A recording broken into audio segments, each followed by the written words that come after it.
तो चलते हैं हम लोग एक्सरसाइज 5.1 की तरफ। क्लास 10th की बात कर रहा हूं, एपी। अब देखिए यहां पर क्वेश्चन नंबर 1 तो नहीं, हम यहां पर स्टार्टिंग करेंगे क्वेश्चन नंबर 2 से, और टारगेट हम जो करने वाले हैं वो क्वेश्चन नंबर 2, 3 एंड 4 को ही करेंगे। दैट्स इट, यही हमारी स्ट्रेटेजी रहेगी इस चैप्टर की। अब यहां पर कुछ बातें आ जाती हैं। यहां पर एक आपको कॉमनली जो देखने को मिलेगा वो ए मिलेगा। ए को हम बोलते हैं फर्स्ट टर्म। समझाने की कोई ऐसा जरूरत नहीं पड़ेगी ये फर्स्ट टर्म क्या है। अब ये टर्म क्या होता है ये मैं भी बता दूंगा आगे चल के। उसके बाद आता है डी। डी को हम बोलते हैं कॉमन डिफरेंस।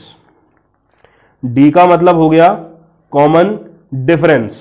अब कॉमन डिफरेंस का मतलब क्या हुआ, यानी कि दो टर्म के बीच का जो डिफरेंस होता है अगर वो हर जगह सेम है, यानी कि अब मान लीजिए मेरे पास कोई टर्म है 2, 3, 4, 5, 6, ये कुछ ऐसे करके एक सीरीज है मेरे पास, लेट सपोज। तो अब यहां पर अगर कोई मुझसे पूछेगा सर ए आपका क्या है, तो ए मैंने आपको क्या बताया था, फर्स्ट टर्म होता है। तो फर्स्ट टर्म हमेशा आगे वाला रहता है, तो इसमें ए की डायरेक्ट वैल्यू आप क्या कर देंगे, 2 कर देंगे। दैट्स इट, ये आपका आंसर आ गया। उसके बाद डी जो हम लोग निकालते हैं, अब सबसे आगे वाले को हम A1 बोलते हैं। आप A1 को ए भी लिख सकते हो, कोई दिक्कत वाली बात नहीं है। उसके पीछे वाली टर्म A2 है, उसके बाद A3, उसके बाद A4, उसके बाद A5, उसके बाद A6, और ऐसे ऐसे सीरीज चलती रहेगी।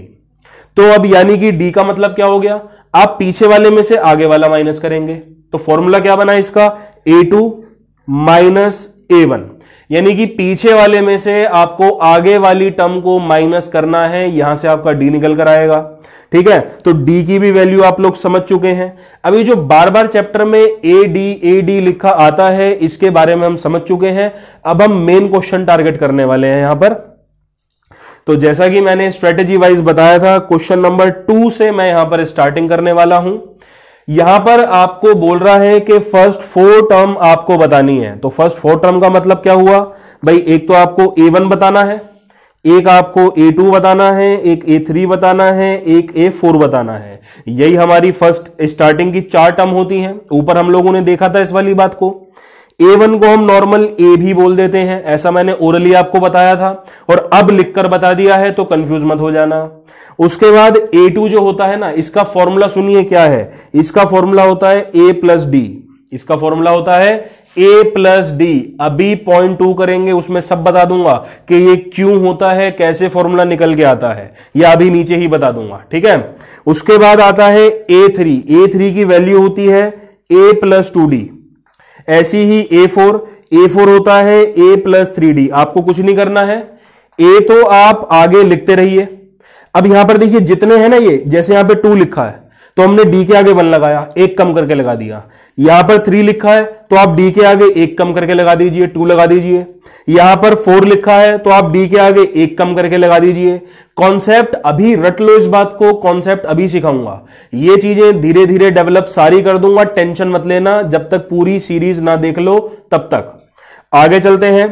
तो देखिए डायरेक्शन क्लियर है। क्वेश्चन कह रहा था स्टार्टिंग की 4 टर्म्स निकालने को, 4 टर्म का बिल्कुल ढांचा निकाल लिया है। मुझे किस चीज की जरूरत है, ए एंड डी की, और वो क्वेश्चन में गिवन है। देखिए यहां पर क्वेश्चन 2 के फर्स्ट पार्ट में आपको ए जो है वो दे रखा है 10, और डी भी आपके पास 10 दे रखा है। तो आपको कुछ नहीं करना, नॉर्मल वैल्यू भरनी है और आपका आंसर इजीली आ जाएगा। तो भाई ए की वैल्यू आप यहां पर डाल दीजिए। तो बिल्कुल पहली टर्म आपके पास आ चुकी है।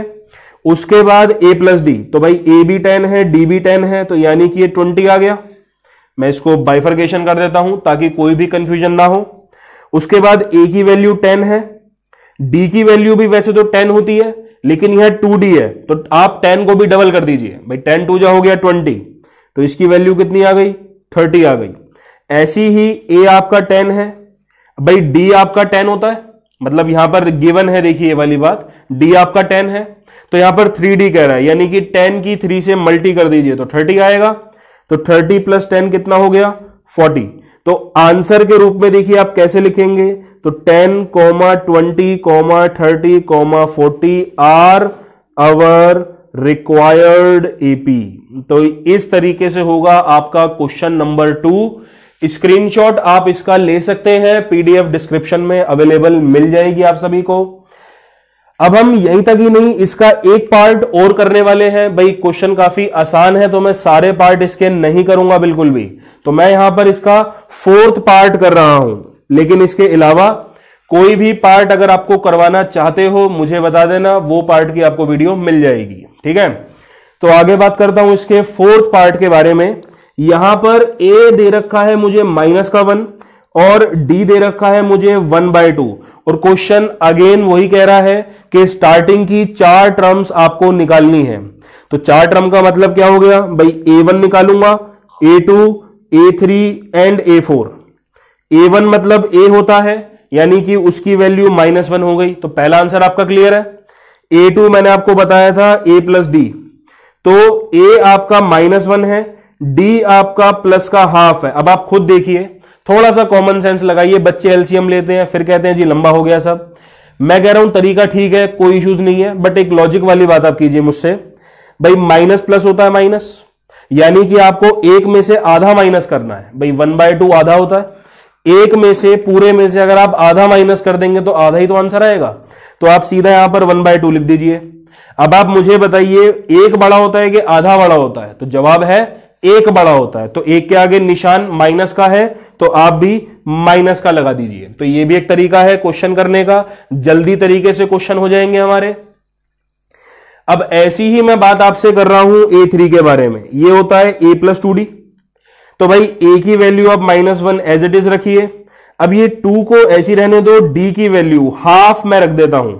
ठीक है भाई, ये 2D था तो 2 को मैंने एज इट इज छोड़ दिया, D की वैल्यू हाफ यहां पे रख दी है।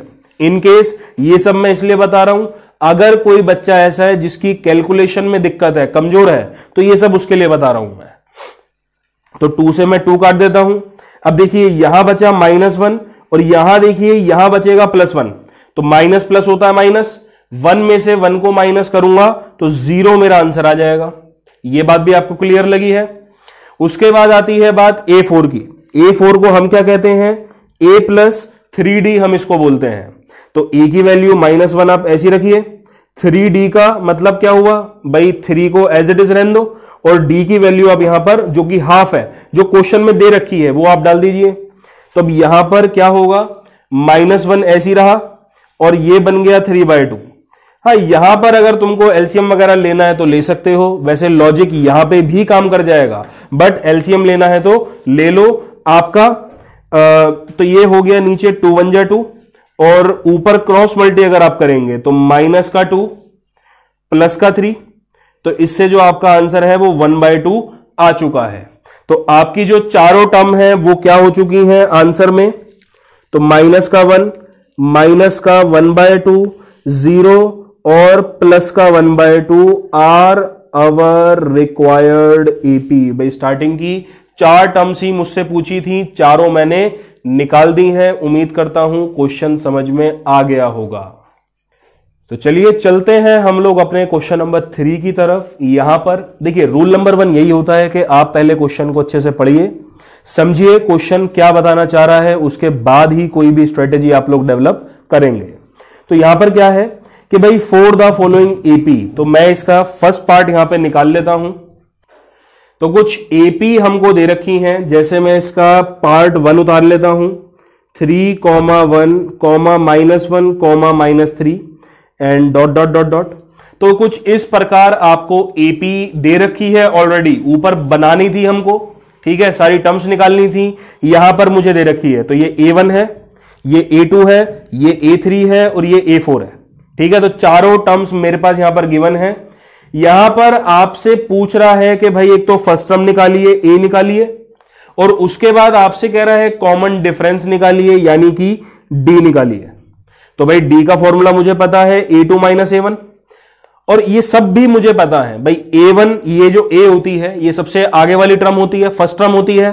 तो यहां पर सबसे आगे आपको 3 दिखाई दे रहा है, तो लीजिए इसकी वैल्यू तो 3 आ गई। ऐसी ही D का मैंने फॉर्मूला लिखा A2 - A1, भाई बताया था मैंने अभी कुछ ही देर पहले, पीछे वाले में से आगे वाला माइनस करना है, तो पीछे वाले को पहले लिखिए और आगे वाले को बाद में लिखिए। आप सॉल्व करेंगे तो देखिए D की वैल्यू -2 आपके सामने आ जाएगी। तो 1 नंबर के लिए क्वेश्चन होते हैं ये काफी अच्छे। तो इनको जरूर अटेम्प्ट करना है। उम्मीद करता हूं कोई दिक्कत नहीं आई होगी। इसका मैं कोई और पार्ट नहीं करूंगा क्योंकि बहुत आसान है, आपको माइनस ही करना है। माइनस 10th क्लास के बच्चों को सबको करना आता है, तो मैं टाइम वेस्ट नहीं करूंगा इन सब चीजों में। स्टिल कोई पार्ट करवाना चाहो तो बता देना, वो मैं कर दूंगा। आगे चलता हूं मैं क्वेश्चन नंबर 4 की तरफ। अच्छा, क्वेश्चन नंबर 4 थोड़ा इंपॉर्टेंट है तो इसको ध्यान से पढ़ लेना। इसके मैं शायद मल्टीपल पार्ट्स करूंगा भी, हो सकता है मन किया तो सारे भी कर दूं, तो ये डिपेंड करेगा। तो यहां पर क्वेश्चन पढ़ेंगे, रूल वही है हमारा। तो सबसे पहले क्वेश्चन पढ़ना है और उसको समझना है, भाई क्वेश्चन कह क्या रहा है। यहां पर है which of the following are AP, यानी कि कुछ टर्म दे रखी हैं, 14 पार्ट है यहां पर। तो इनमें से पूछ रहा है एपी कौन कौन है और एपी कौन कौन नहीं है।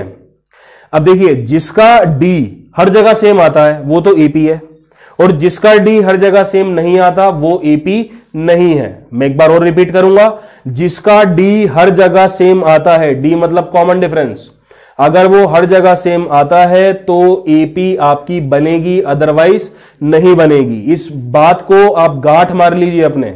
उसके बाद यहां पर आगे भी कुछ लिखा हुआ है, कह रहा है अगर बाय चांस ये एपी फॉर्म करते हैं तो आपको कॉमन डिफरेंस निकालना पड़ेगा और अगली 3 टर्म और निकालनी पड़ेंगी। भाई 4 टर्म मेरे पास दे रखी हैं इन लोगों ने, तो अगली 3 टर्म यानी कि A5, A6, A7 ये 3 टर्म निकालनी है।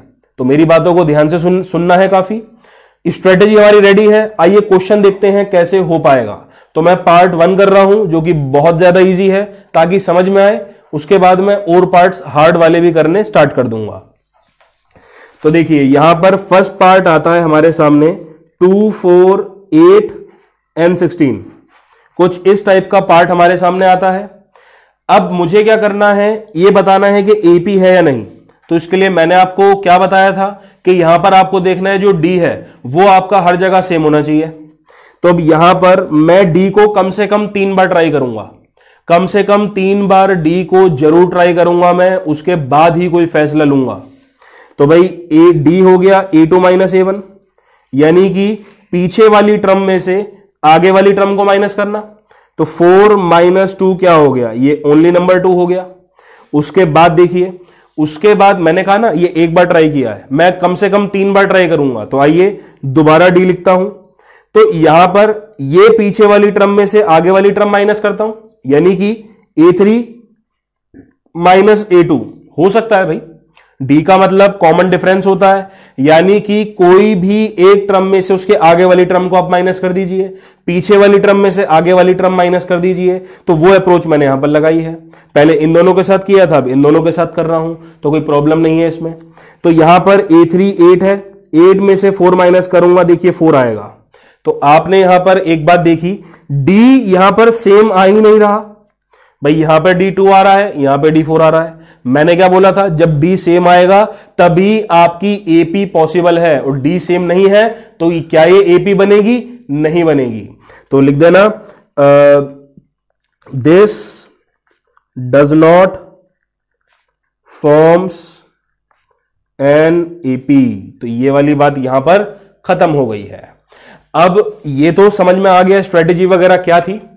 अब मैं तुमको बताऊंगा कुछ थोड़े से अच्छे क्वेश्चन, जैसे कि हम करते हैं पहले पार्ट 4th पार्ट सिखाता हूं। माइनस का 10, माइनस का 6, माइनस का 2 और पॉजिटिव का 2। तो ये एक आपको एपी दे रखी है, ठीक है। अब इसका मैं करता हूं, अब यहां पर भी मैं क्या है डी निकालता हूं। तो भाई डी यहां पे क्या हो गया, A2 माइनस A1 हो गया। ऐसी ही चलिए एक और ट्राई कर लेते हैं, A3 माइनस A2, 2 तो कंपलसरी निकालने ही निकालने हैं, तीसरा मैं यहां पर भी निकाल दूंगा अगर जरूरत पड़ी तो। अब देखिए A2 आपके पास क्या है, माइनस का 6 है। भाई देखिए कैलकुलेशन बहुत ध्यान से करना आप लोग। उसके बाद ये माइनस का निशान यही रहने दीजिए, और आगे वाला A1 क्या है, माइनस का 10 है। तो बच्चे क्या करते हैं, ये लिखते नहीं है, सीधा ही -10 लिख देते हैं, तो गलत हो जाता है। तो आपको हर चीज का ध्यान रखना है। आगे चलता हूं, -6 ये रहा, तो भाई माइनस माइनस हो गया है प्लस, तो ये पॉजिटिव का 10 है। यहां से आप लोग सब जानते हैं डी की वैल्यू 4 आ रही है। भाई खुद देखिए, माइनस प्लस माइनस होता है, 10 में से 6 माइनस करोगे 4 आएगा। निशान किसका, पॉजिटिव का, क्योंकि 10 बड़ा है। भाई 6 और 10 में से 10 ही तो बड़ा है, तो 10 के आगे पॉजिटिव का निशान है तो आप पॉजिटिव लगा दीजिए। ठीक है, ये बस अब दोबारा नहीं सिखाऊंगा मैं, अब आगे डायरेक्ट ही आंसर लिखूंगा। तो अब A3 की वैल्यू मैं यहां से डालूंगा जो कि है हमारे सामने -2। ये माइनस आप उतार दीजिए एज इट इज। उसके बाद A2 आपके सामने -6 है, वो यहां रख दीजिए। अब माइनस माइनस होता है प्लस, तो अगेन यहां पर पॉजिटिव का 4 आएगा। अभी अभी सिखाया था ये चीजें कैसे सॉल्व की जाती हैं। अब ऐसी ही मैं एक और D भी निकालूंगा जरूर। तो भाई D यहां पर हो गया A4 - A3। तो अब यहां पर आप इक्वेशन में A4 देख सकते हैं, पॉजिटिव का 2 है, माइनस S उतारिए ये ऊपर वाला। A3 आप सभी के सामने माइनस का 2 है, तो भाई ये माइनस माइनस हो गया प्लस, 2 + 2 हो गया 4। आपने देखा कि यहां पर 4 4 4 हर जगह जो D है वो बिल्कुल सेम है, तो यानी कि दिस फॉर्म्स AP। तो यानी कि ये वाली जो इक्वेशन है वो बिल्कुल AP बना रही है। अब इसने कहा है अगर AP बनाती है तो कॉमन डिफरेंस का पता लगाइए। आप खुद देखिए, कॉमन डिफरेंस तो ऑलरेडी हम लोगों ने निकाल लिया था जो कि क्या है 4 है, तो कॉमन डिफरेंस ऑलरेडी हमारा निकल चुका था। अब आपसे क्या कह रहा है, अगर AP फॉर्म करती हैं, जी हां इसने AP फॉर्म की है, तो आपको अगली 3 टर्म्स और निकालनी पड़ेंगी। तो भाई देखिए A1 A2 A3 A4, A4 तक आपको दे रखा है। अब आपको क्या निकालना है, A5 A6 A7, ये 3 टर्म्स आपको निकालनी है। ठीक है, A5 क्या हो गया, A + 4D हो गया। A6 क्या हो गया, A + 5D हो गया। A7 क्या हो गया, A + 6D हो गया। तो फॉर्मूले भी बिल्कुल क्लियर है आप सभी के सामने। तो A की वैल्यू, A क्या होता है, जो सबसे आगे वाली टर्म होती है, जो सबसे फर्स्ट टर्म होती है। तो यहां पर हर जगह आप -10 -10 -10 कर दीजिए। ठीक है भाई, A की वैल्यू हर जगह रख दी है मैंने।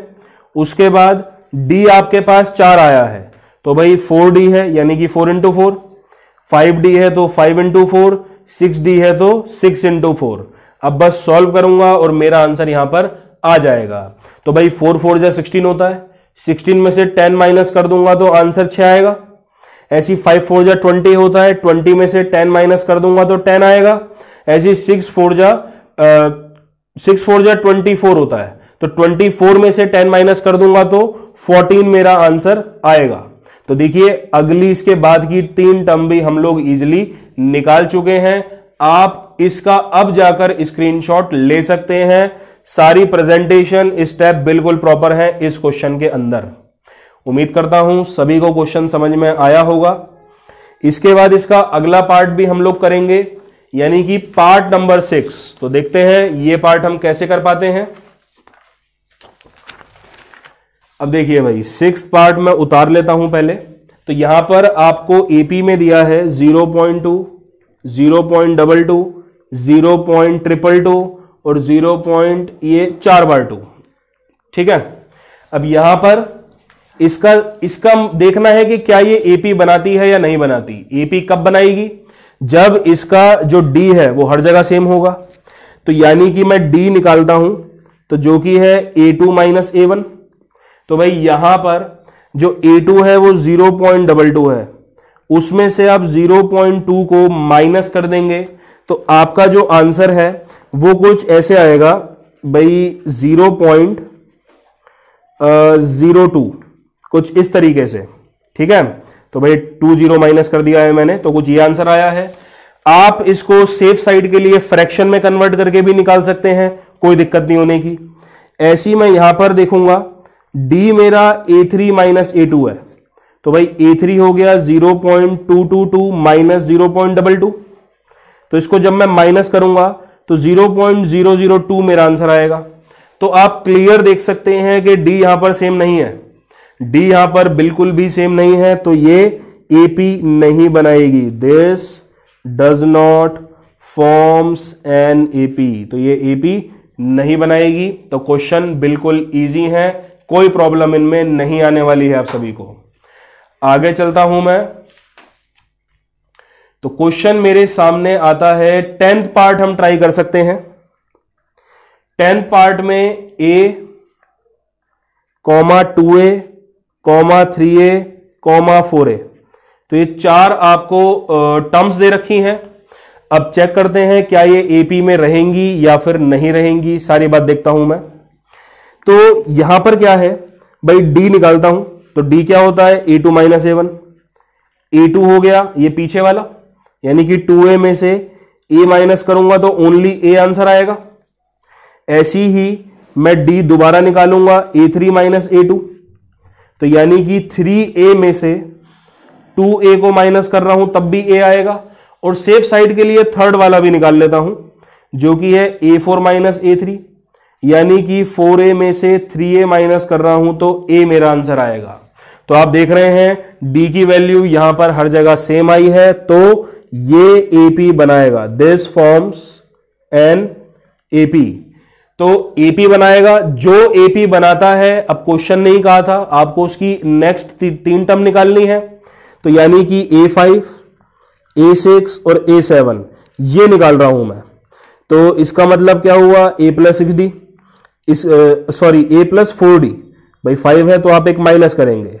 A6 का मतलब क्या हुआ, a प्लस 5d, A7 का मतलब क्या हुआ, a प्लस 6d। तो यहां पर ये जो a है यानी कि फर्स्ट टर्म है, फर्स्ट टर्म अपने आप में ही a है वो तो। अब भाई यहां पर नंबर नहीं है तो इसमें हम क्या करें, तो a ही लिखते हैं नॉर्मल, तो a यहां पर आ गया है। अब यहां जो d की वैल्यू है वो भी आपके सामने क्या आई है, a ही आई है। तो यहां पर 4 इंटू ए कर दो, 5 इंटू ए कर दो और 6 इंटू ए कर दो।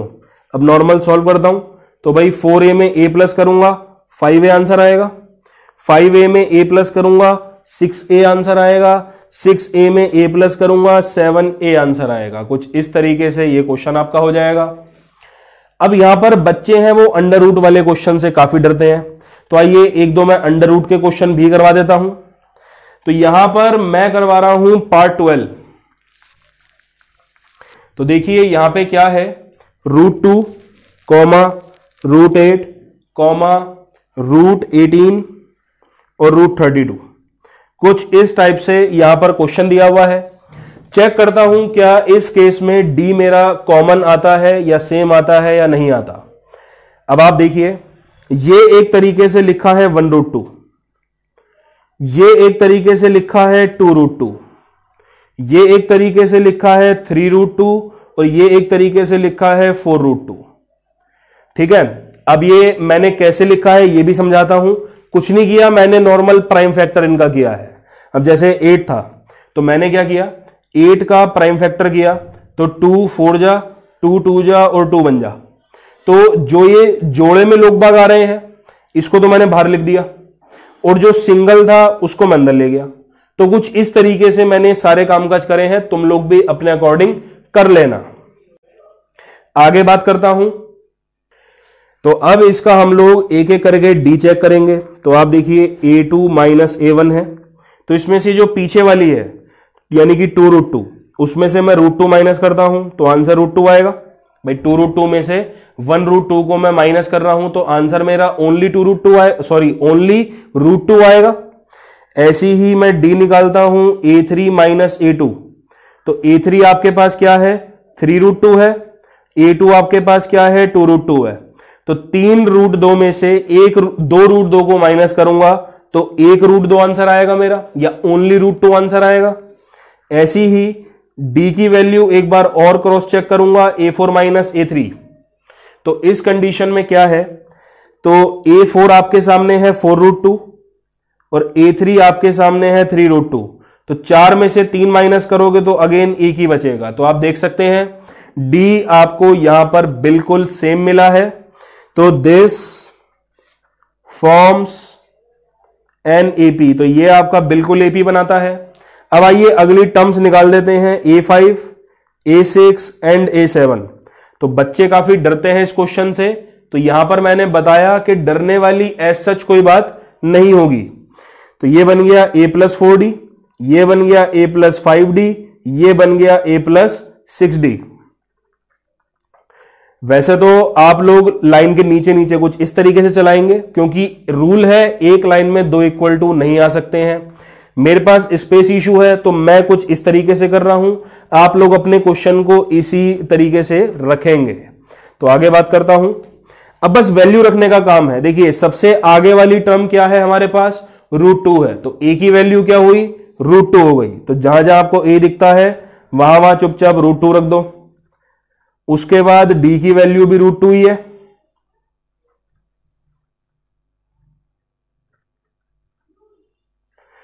थोड़ा सा सॉल्व करेंगे। अब देखिए 4√2 में सिर्फ √2 प्लस करूंगा तो आंसर 5√2 आएगा। 5√2 में √2 प्लस करूंगा 6√2 आएगा। 6√2 में √2 प्लस करूंगा 7√2 आएगा। ठीक है, तो ये तो हमने निकाल लिया। देखिए क्वेश्चन हमको इसमें नहीं छोड़ना, क्वेश्चन इसमें छोड़ना है जो ओरिजिनल था। अब ये भी आपको सिखाता हूं मैं। अब देखो कुछ नहीं करना भाई, ये जो आगे वाला नंबर है इसका स्क्वायर करो भाई। 2 2 जा 4 हो गया, उसके अंदर मल्टी कर दो, 4 2 जा 8, देखा ऊपर वाली वैल्यू आ गई। ऐसी आगे वाले का स्क्वायर कर दो, 3 3 जा 9, अंदर वाले से मल्टी कर दो, 9 2 जा 18। ऐसी ही 4 4 जा 16 कर दो, इसका स्क्वायर कर दो और अंदर वाले 2 से मल्टी कर दो, तो 16 2 जा 32। तो सेम आंसर मैं यहां से निकाल लूंगा। तो यहां क्या हो गया, 5 5 जा 25 हो गया, 25 2 जा हमारा क्या आ गया, 50 आ गया। तो लीजिए एक टर्म ये बन गई हमारी, बड़ी शानदार। उसके बाद 6 6 जा 36 हो गया, 36 2 जा जो भी है हमारा वो मैं यहां पर लिख दूंगा 72।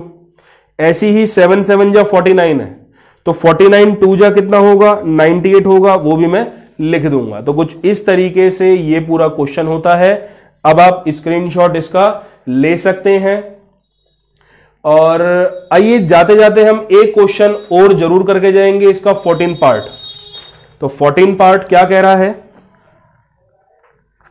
ये स्क्वायरिंग वाला क्वेश्चन है, तो इसकी भी वैरायटी दिखा दूं मैं। तो यहां पर लिखा है 1 का स्क्वायर, 3 का स्क्वायर, 5 का स्क्वायर और 7 का स्क्वायर। कुछ इस तरीके से क्वेश्चन लिखा हुआ था हमारा। तो चेक करते हैं, पहले सॉल्व करूंगा इसको। तो 1 का स्क्वायर 1 होता है, 3 का स्क्वायर 9 होता है, 5 का स्क्वायर 25 होता है और 7 का स्क्वायर 49 होता है। तो इस तरीके से मैंने सॉल्व किया। अब मैं एक एक करके डी चेक करूंगा। तो भाई डी होता है a2 माइनस a1, a2 यहां पे 9 है, 9 में से 1 माइनस करोगे 8 आंसर आएगा। ऐसी ही a3 माइनस a2, तो 25 में से 9 माइनस करूंगा तो 16 आंसर आएगा। आप खुद बताइए, ये दोनों सेम है ही नहीं, तो यानी कि ये भी AP नहीं बनाएगा। This does not forms an AP। लीजिए कुछ इस टाइप का क्वेश्चन ये बन गया है। किसी भी चीज में प्रॉब्लम आती है, जो ऑफलाइन मेरे से बच्चे पढ़ते हैं उनको तो खैर मैं सारे डाउट बैच में ही लूंगा, लेकिन जो ऑनलाइन इस वीडियो को देख रहे हैं, कमेंट सेक्शन पर या मेरे व्हाट्सएप पर अपने सारे डाउट लिख दो। वीकली मैं एक सेपरेट वीडियो बना के सारे डाउट को आंसर करके एक अलग सी वीडियो बना के अपलोड कर दूंगा। तो ये है आपकी 5.1 पूरी खत्म कर दी है हम लोगों ने। उम्मीद करता हूं कॉन्सेप्ट सभी को अच्छा समझ में आया होगा।